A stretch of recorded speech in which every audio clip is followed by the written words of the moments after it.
Hey there, Vernacular Faithful, Redcoat here, and I wanted to talk a little bit about a particular element of game development. Now, I haven't posted for a little while because I've been focused on building the rules and designs, well, prototype designs, and I must emphasize that prototype designs for a card game, which I'll be uh, I'll be posting infos and such about as we move forward and talking a little bit about the different things that I've encountered while building it. But in preparation for that, there's another thing that I wanted to talk about, which is specifically running a game company as a business, or rather, running a game company in the way that a business is theoretically historically run.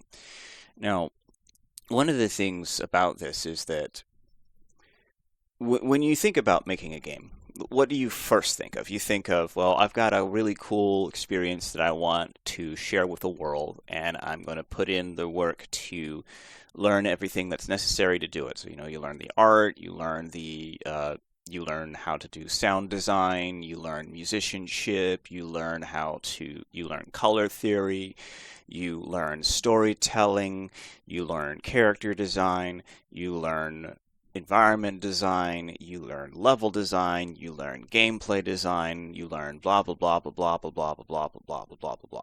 As the most complex form of art that is in existence, like with, I don't really think there are many other things that can lay claim to that statement. There's a lot that you have to learn to build a game. And one of the things is, after you learn all of those things, then you have to do them. And as evidenced by the development times on a number of projects that I've seen indies do in the past, the one that I would highlight is AM2R, which is a phenomenal project, and the man behind it went on to do other cool things. But that one took 10 years to build. The the idea of just starting at a thing and doing it all on your own and then getting it out there, while cool and impressive, extremely impressive, and it's great if you're looking at it from the angle of this is more of a hobby or a jobby kind of thing, where it's you have your means of making money on the side and all that, but your real focus is but you're doing this thing. The fact of the matter is that that's not really what, how would I say, that's not a strong business model.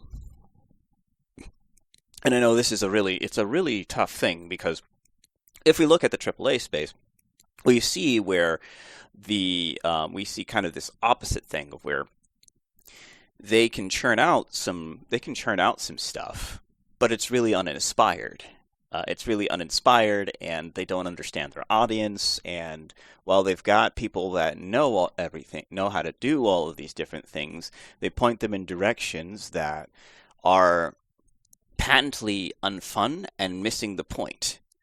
Either patently unfun and missing the point, or specifically entirely focused on the money making aspect of the work and not on the enrichment aspect, which I think is important because when it comes to business and actually servicing your market, one of the things is that you have to understand what it is that they want. Why do they come to buy products like yours? And the thing is that generally speaking in business, the statement is that there are three elements, right? And I've said this before, which is you've got health, wealth, and relationships. And the thing is that I have proposed, and I will continue to propose, that there is a fourth, which is enrichment. Because a person doesn't travel around the world, a person doesn't do solo travel around the world to necessarily to make relationships. Like, it will give them stories that they can share with other people. But at the end of the day, the reason why you go out there to experience traveling is to make your life rich. Rich with experience, thus the term enriching. It's the idea that a life lived is not necessarily a life experienced. You know, you can spend all of your days working at a restaurant, bussing tables and everything, and doing that work. You can either just do it or experience it and make it an enriching experience. Make it an enriching experience for yourself. Now, granted, if you're working under a terrible boss, there's no way that it will be enriching. It'll just be infuriating. But I digress. The idea here is that we have two ends of the spectrum when it comes to game development, where you have on the far end the independent, I do everything on my own, it's a beautiful piece, but I'm going to lose tons of money on it. It's purely because of the passion behind the project and everything there. And then you have on the other side of things the type of deal of where we bring hundreds of people together to build an individual product, but we have no concept of exactly whether or not it's fun. We're just worried about whether or not it's going to make money. And so there's a marriage that needs to be made there of between making something in an efficient and effective manner that also meets the for this might sound gauche, but actually meets the demands of the market. And when it comes to the demands of the gaming market, that means is fun and enriching in some way. So and when I say enriching, I alluded to this before, but when I say enriching, what I mean is it adds to your life in some way, shape, or form. Either it gives you a new perspectives, or it, for those brief moments, lifts you up, gives you emotions, gives you feeling, or it, how would I put it? Gives you perspectives, lifts you up, or teaches you something new, or gives you a new question to ask, gives you a new lens to look through things. So there's a bunch of different games that lean in different angles there, right? And to be sure, when we look at the AAA market, we do see some element of that lensing, perhaps used erroneously. Of course, I'm speaking about the Sweet Baby Inc. And all of their stuff, where I mean, yeah, they're trying to enrich you, but what they're doing is not necessarily producing valuable enrichment, where they're basically pushing ideas and concepts that are, when superimposed upon the real world, just either don't work or are kind of annoying or have been overplayed, or simply put, just are unfun and unbeautiful. And this is another thing. Humans generally love beautiful things.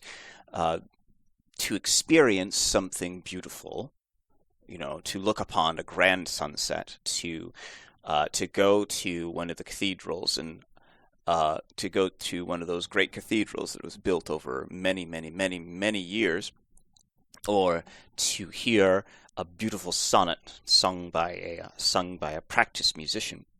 Like these are enriching experiences, and these are beautiful things. And of note, for the three things that I just described, each person has their own leaning as far as what is enriching to them. But one of the things is the bigger companies have kind of lost sight of the idea of creating beauty, I think. Of at least the higher ups have. So coming back to the idea of running a game company as though it's a business, one of the things that I think is of import is understanding the aspect of systems. So, what does that mean? So, when you look at McDonald's, right, you have the burger, and there's a formula for how the burger is made, and there's a specific point by point thing of you do this, you do this, you do this, you do this, and then you have a burger. When you bring somebody into the restaurant, you have to teach them how to do that, and you teach them quickly. And generally speaking, McDonald's and other fast food restaurants, the process of learning how to make one of their items, due to the tools that they have to facilitate it, it takes about a week maximum. Like a person could learn how to do that stuff in a day if they're quick on the draw. But the thing is, the system is very quick, easily repeatable, but particularly it is shareable to the point where you could have 30 people who know nothing about cooking, know nothing about restauranting, and bring them in and get them trained up in about a month. And you'd have a fully working restaurant. You'd have a fully working McDonald's that is slinging trash for everyone to eat. Now, it's a pretty negative example because, well, of course, the McDonald's food is not focused on enrichment per se. It's focused on the feeding aspect. It's really focused on saving you time, if anything. And there is an element of that health angle and the fact that you need to eat to live. It's just, the food itself is not healthy. So, from that angle, if you look at games, there's an element of teachability that is necessary for building a proper game team. And what I mean by that is that ideally, when you get the inspiration to build a product, you're going to want to have a through line.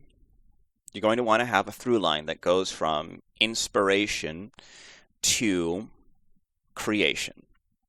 And so you would have the process of actually forming out exactly what is necessary to build it. And so this is basically blueprinting if you were in construction, right? You have your architect, in this case your game designer, who lays out, okay, this is the core fun of the game. This is what you're going to be doing over the course of it. We're going to need this many levels. We're going to need this many characters. We're going to need this type of art style, and to describe that art style in detail.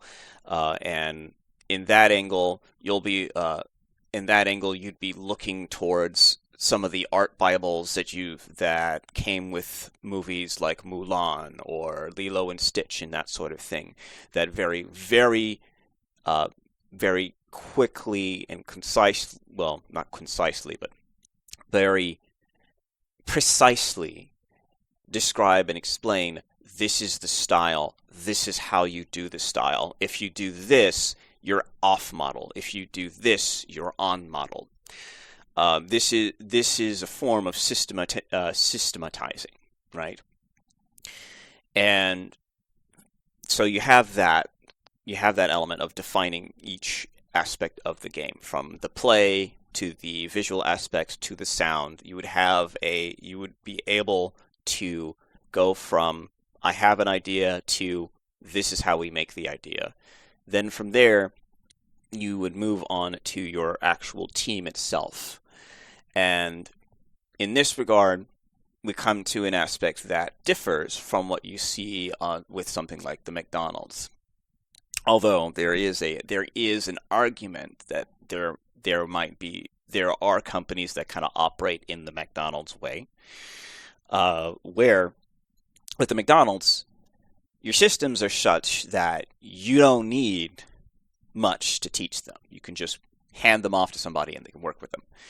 But in the gaming space, because this is somewhat of a prestigious form, because you are creating beauty, you are creating an experience, and generally speaking, for that you're going to need a certain level of skill. The systems are going to be more about making sure that a person knows exactly what they need to do. The company is going to be going to need to facilitate the people being able to do those things. So getting to the point where they can do those things. So for instance, when you bring an artist onto your team, there are some questions that you would have to ask them. Not just questions of whether or not they can do this stuff. Because after a certain fashion, that's almost irrelevant. Not entirely.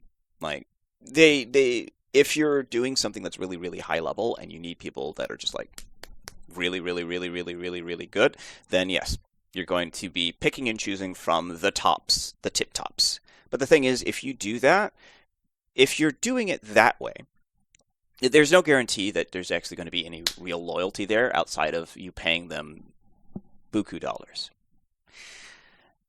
Instead, what it should be is that by working with your company, by working in your company, the person is going to gain the skills to do the work.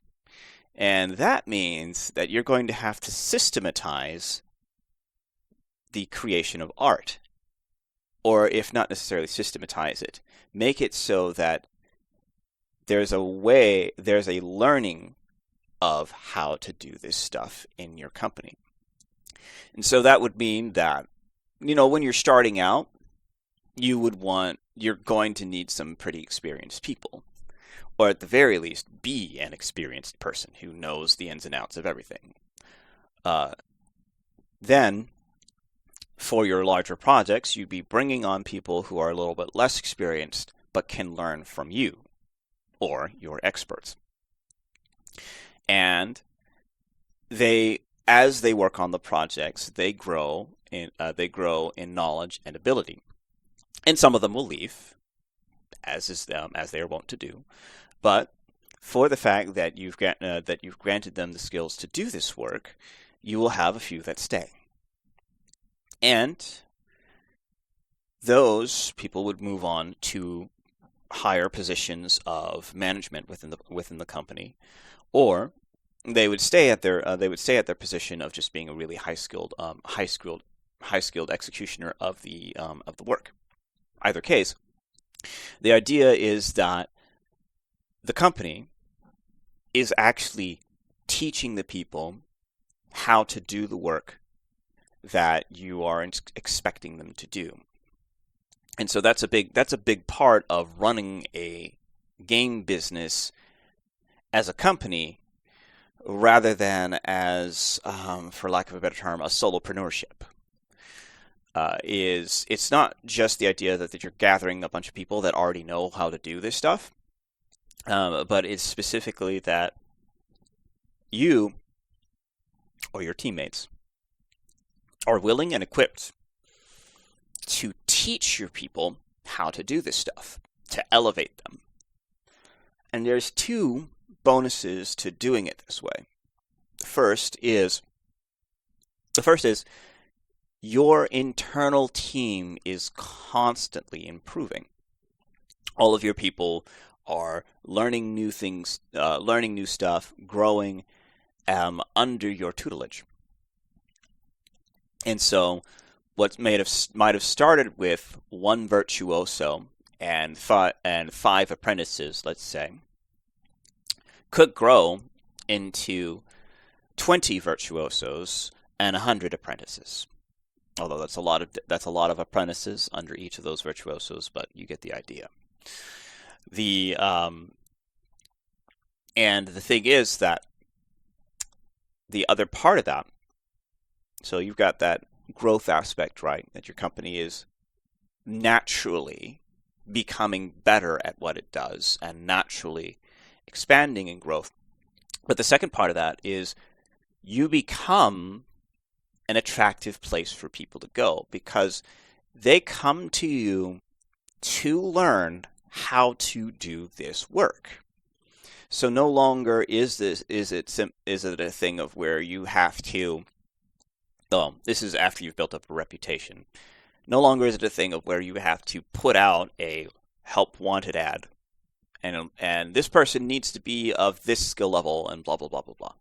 Ideally, you would have it such that your company actually builds things at multiple tiers, where you have the big boy games, and then you have the young pre games where the person is just learning how to breathe as a game, how to breathe in the environment of building games. But you would be bringing people in, and they would come in there knowing that when they come out, they're going to be better at this work. When they come out, they're going to be able to do this work on their own. And the best evidence that your company is actually doing that is that when some of the people leave your company, and they were people that came in with very little skill, when they leave your company, they actually form their own company that is successful, possibly even more successful than yours. Ideally, that would be in my opinion, I would think that would be ideal, because that means that the next generation is going to do great things. And I think that's extremely important to be thinking about that way. And a evidence of this model even being a thing that is functional would be the Japanese animation culture. Now, putting aside the fact that they have some really raucous working conditions, some really, really hellish stuff, one of the things that you'll observe about the animation studios in Japanese culture is that one will rise and then it will split. And it'll usually split into two or three. And it usually comes from someone who started as a base level animator who moved up to a managing animator who moved up to another position and learned a lot of the ins and outs of the business while they were in there. And once they reached a certain point, they're like, okay, I know how this works. I can do this. And I want to do my own thing. And so they split off, and they take a couple of people with them who are similarly inspired and had this thing that they wanted to do, and they build their own company. And that's, I am greatly simplifying it, but this is a big part of a healthy general environment when it comes to the creative space.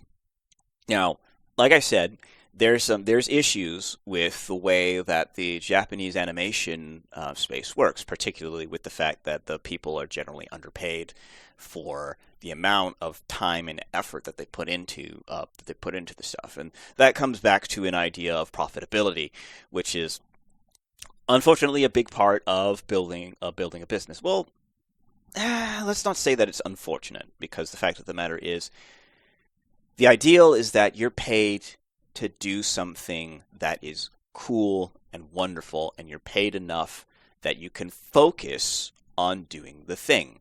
In my opinion, that is the real point of compensation, is to allow the person who is doing the work the full mindedness to be able to just focus on it and produce something wonderful. Ideally, that would be the element, and of course, economics. There's some economic elements that factor into this, and all of that. And the outside of the beautiful aspect of building games, there is an element of the sausage factory here, which is just there's some things that you have to do to make sure that you are capable of producing good work, keeping your people fed, producing good work, keeping your people fed, and keeping the company running. Now, I think one of the biggest things that you have to keep at the forefront of your mind is that The point of a company isn't necessarily to make money. The point of a company is to do a thing that you couldn't do by yourself. Hence the name of it being a company.